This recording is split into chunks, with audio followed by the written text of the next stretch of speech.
TNPSC group 4 2011 10 கேள்விகள் கேட்டிருக்காங்க. Previous year question தான் இது. ஏன் 2011 வரை போயிருக்கோம் அப்படின்னா, ஸ்டார்டிங்கில் டிஎன்பிசியில் கேட்ட கேள்வியிலேருந்து இப்போ வர உள்ள கேள்விகள் எல்லாமே கொடுக்குறதா இருக்கும். அதில் உள்ள மெத்தட்ஸ் எல்லாம் பார்த்துக்கிட்டிங்கன்னா எந்த சம்மு வந்தாலும் நீங்கள் அட்டன் பண்ணிடலாம். 25க்கு 25 மதிப்பெண் வாங்கிடலாம் கணிதத்தில். இப்போ ஃபஸ்ட்டு கேள்வி பார்த்தோன்னா 5√2 + √32ன்னு கொடுத்துருக்காங்க. அதோட மதிப்பு காண்கன்னு கேட்டிருக்காங்க. இப்போ கேள்வியை நல்லா புரிஞ்சுக்கோங்க. 5√2 அப்படியே எழுதியிருக்கோம். இந்த 32க்கு முன்னாடி எதுவுமே இல்லை. அந்த 32க்கு நம்ம எல்சிஎம் எடுக்கிறோம். எல்சிஎம்னா மீச்சிமா.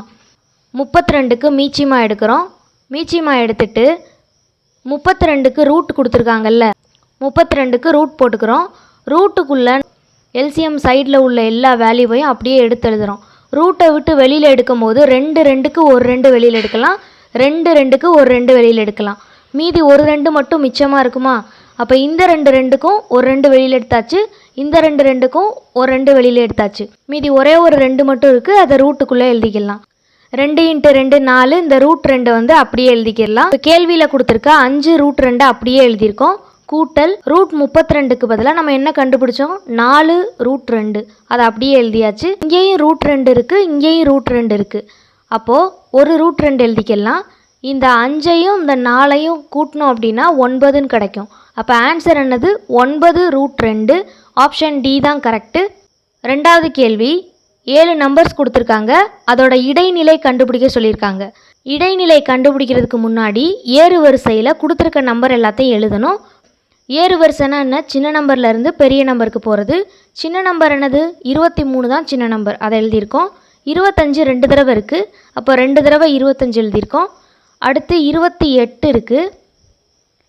அடுத்து அதை விட பெரிய நம்பர் அது 29 2 தடவை இருக்குது. இங்கே ஒன்று இருக்குது, இங்கே ஒன்று இருக்குது. அப்போ 2 29 எழுதியாச்சு. கடைசியில் பெரிய நம்பர் அது 30, அதை கடைசியாக எழுதியாச்சு. இப்போ இந்த சைடு ஒரு நம்பர் அடிக்கிறோம், இந்த சைடு ஒரு நம்பரு, இந்த சைடு ஒரு நம்பர் அடிக்கிறோம், அடுத்து இந்த சைடு ஒரு நம்பர் அடிக்கிறோம், அடுத்து இந்த சைடு ஒரு நம்பர், இந்த சைடு ஒரு நம்பர். நடுவில் எந்த நம்பர் மிச்சமாக இருக்குது? 28. அதுதான் இந்த கணக்குக்கான விடை. இவற்றின் இடைநிலை என்னது? 28. கேள்வி எண் 3. 3, 8, 13 என்ற கூட்டுத்தொடரின் முதல் 11 உறுப்புகளின் கூடுதல் கண்டுபிடிக்க சொல்லியிருக்காங்க. கூட்டுத்தொடரின் முதல் 11 உறுப்புனா இதுதான் formula. Sn = n/2 × 2a + n - 1 × d. இதுதான் ஃபார்முலா. எண்ணுக்கு பதிலாக முதல் 11 உறுப்புன்னு சொல்லியிருக்காங்களா, அதில் 11 தான் எண்ணுக்கு பதிலாக எழுதணும்.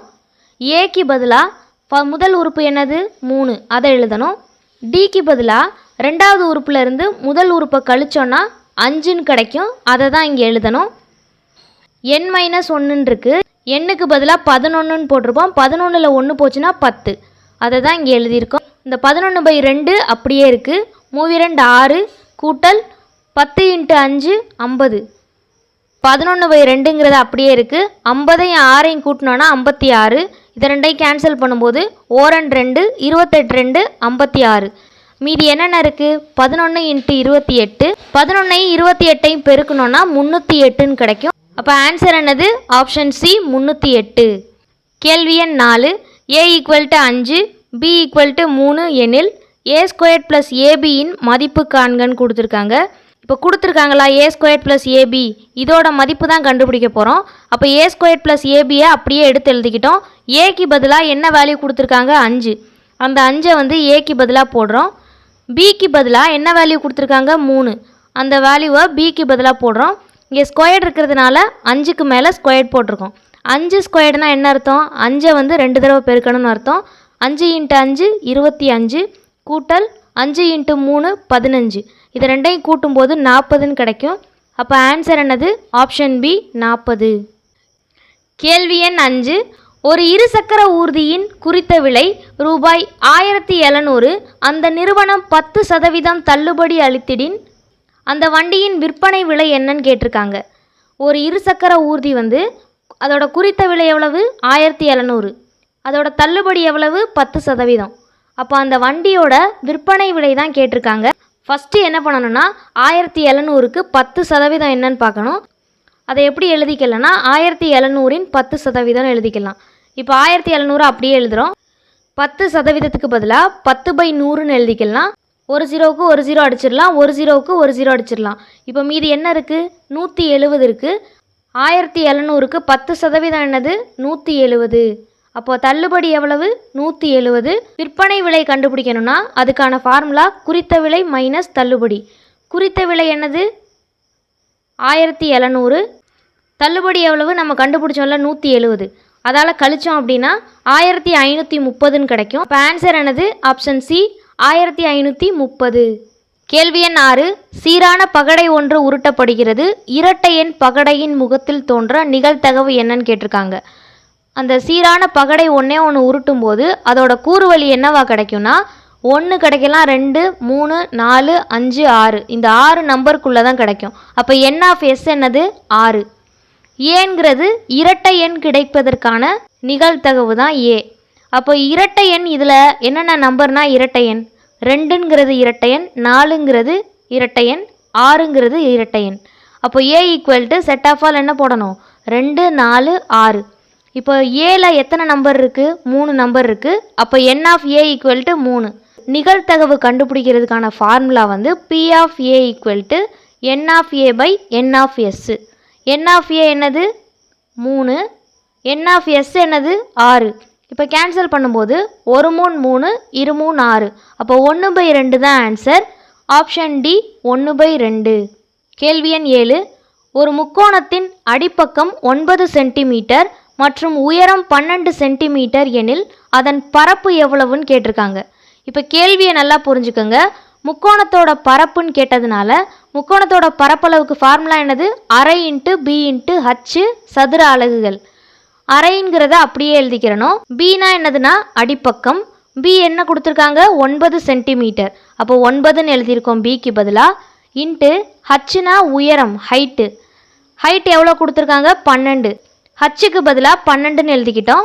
இப்போ கேன்சல் பண்ணும்போது 2 2, 6 12 ஈக்குவல் டு மீதி என்னென்ன இருக்குது? 9 இன்ட்டு 6 தான் இருக்குது. 9 இன்ட்டு 6 எவ்வளவு? 54. அப்போ ஆன்சர் என்னது? 54 centimetre squared. Option D 54 centimetre squared தான் ஆன்சர். கேள்வி எண் 8. அசல் ரூபாய் 3000 மற்றும் வட்டி வீதம் 4%க்கு 2 ஆண்டுகளுக்கு தனி வட்டிக்கும் கூட்டு வட்டிக்கும் இடையே கிடைக்கும் வித்தியாசம் கேட்டிருக்காங்க. இப்போ கேள்வியில் என்ன கொடுத்துருக்காங்கன்னா அசல் வந்து ரூபாய் 3000ன்னு சொல்லிட்டாங்க, வட்டி வீதம் வந்து 4%ன்னு சொல்லிட்டாங்க, ஆண்டு வந்து 2 ஆண்டுன்னு சொல்லிட்டாங்க. தனி வட்டிக்கும் கூட்டு வட்டிக்கும் இடையே உள்ள வித்தியாசம் கண்டுபிடிக்கிறதுக்கு ஃபார்முலா சிம்பிள் இன்ட்ரெஸ்ட்னா தனி வட்டி, காம்பவுண்ட் இன்ட்ரெஸ்ட்னா கூட்டு வட்டி. அப்போ ரெண்டுக்கும் உள்ள வித்தியாசம் கண்டுபிடிக்கிறதுக்கு formula P into r/100 whole squared. இதுதான் ஃபார்முலா.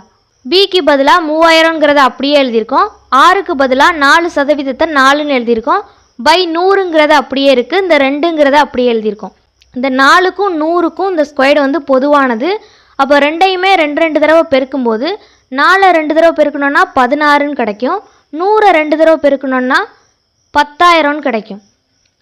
இப்போ இந்த 3 0க்கும் இந்த 3 0க்கும் அடித்தாச்சு. 5 × 2 10, 8 × 2 16. மேலே உள்ளதை பெருக்கிறோம். 3 × 8 24ன்னு வருது. கீழே உள்ள நம்பரை அப்படியே எழுதுகிறோம். 24 5ஆல் வகுத்தோம் அப்படின்னா 4.8ன்னு வருது. அப்போ 4.8 தான் ஆன்சர். அப்போ 4.8 எந்த இடத்துல இருக்குதுன்னு பாருங்கள். ஆப்ஷன் பியில் இருக்குது. அப்போ ஆப்ஷன் பி 4.80 அதுதான் ஆன்சர். 0 எக்ஸ்ட்ரா இருந்தாலும் அதுக்கு மதிப்பு வந்து 4.8 தான். 9வது கேள்வி. என் ஆஃப் ஏ ஈக்குவல் டு 5 எனில் என் ஆஃப் பி ஆஃப் ஏயின் மதிப்பு காண்கன்னு கொடுத்துருக்காங்க. என் ஆஃப் ஏ வந்து அவங்களே கொடுத்துட்டாங்க 5. என் ஆஃப் பி ஆஃப் ஏ கண்டுபிடிக்கணும்னா அதுக்கு தனி ஒரு ஃபார்முலா இருக்குது. 2 m. இதுதான் அந்த ஃபார்முலா. எம்முக்கு ஈக்குவல் என்னென்னா என் ஆஃப் ஏ தான் ஈக்குவல். என் ஆஃப் ஏ தானே கொடுத்துருக்காங்க. அப்போ என் ஆஃப் ஏ எவ்வளவு? 5. அப்போ எம்முக்கு பதிலாக நம்ம 5ன்னு போட்டுக்கலாம். 2 5னா என்ன அர்த்தம்? 2 வந்து 5 தடவை எழுதணும்னு அர்த்தம். அப்போ 2 5 தடவை எழுதியிருக்கோம். எல்லாத்தையும் பெருக்கும்போது 32ன்னு கிடைக்கிது. அப்போ ஆன்சர் என்னது? Option A 32. கேள்வி எண் 10. 2 புள்ளிகள் கொடுத்துருக்காங்க. அந்த 2 புள்ளிகளை இணைக்கும் கோட்டுத்துண்டின் நடுப்புள்ளி கேட்டிருக்காங்க. நடுப்புள்ளிக்கான ஃபார்முலா வந்து x1 + x2/2, y1 + y2/2. புள்ளிகளை நம்ம எப்படி எடுத்துக்கணும்னா ஃபஸ்ட்டு நம்பரை x1 எடுத்துக்கிறணும், ரெண்டாவது நம்பரை y1 எடுத்துக்கிறணும். ரெண்டாவது புள்ளி கொடுத்துருக்காங்களா அதில் ஃபஸ்ட்டு நம்பரை x2ன்னு எடுத்துக்கிறணும், ரெண்டாவது நம்பரை y2ன்னு எடுத்துக்கிறணும். இந்த ஃபார்முலாவில் அப்ளை பண்ணும்போது x1க்கு பதிலாக -1 போடுறோம், x2க்கு பதிலாக -5 போடுறோம், y1க்கு பதிலாக -3 போடுறோம், y2க்கு பதிலாக -7 போடுறோம். இந்த ஃபார்முலாவில் அப்ளை பண்ணதுக்கப்புறம் இந்த -1ங்கிறது அப்படியே இருக்குது. இந்த ப்ளஸ்ஸையும் இந்த மைனஸையும் பெருக்கும் போது ப்ளஸ் இன்ட்டு மைனஸ் -5ன்னு வரும். பை 2ங்கிறது அப்படியே இருக்குது. -3 அப்படியே எழுதியிருக்கோம். ப்ளஸ் இன்ட்டு மைனஸ் என்னது மைனஸ். அப்போ -7ங்கிறது அப்படியே இருக்குது. பை 2 ரெண்டுமே வந்து மைனஸ் நம்பராக இருக்குது. அப்போ கூட்டினோன்னா -6ன்னு வரும். ரெண்டுமே மைனஸ் நம்பராக இருக்குது. அப்போ கூட்டினோன்னா -10ன்னு வரும். கீழே வந்து பை 2ன்னு போடுவோம். இங்கேயும் வந்து கீழே வந்து பை 2ன்னு போடுவோம். இப்போ கேன்சல் பண்ணும்போது 4 2 3 2 6. இங்கே கேன்சல் பண்ணும்போது 4 2 5 × 2 10. மீதி என்னென்ன இருக்குது? இங்கே வந்து -3 இருக்கும், இங்கே வந்து -5 இருக்கும். அப்போ ஆன்சர் என்னது? Option C -3, -5.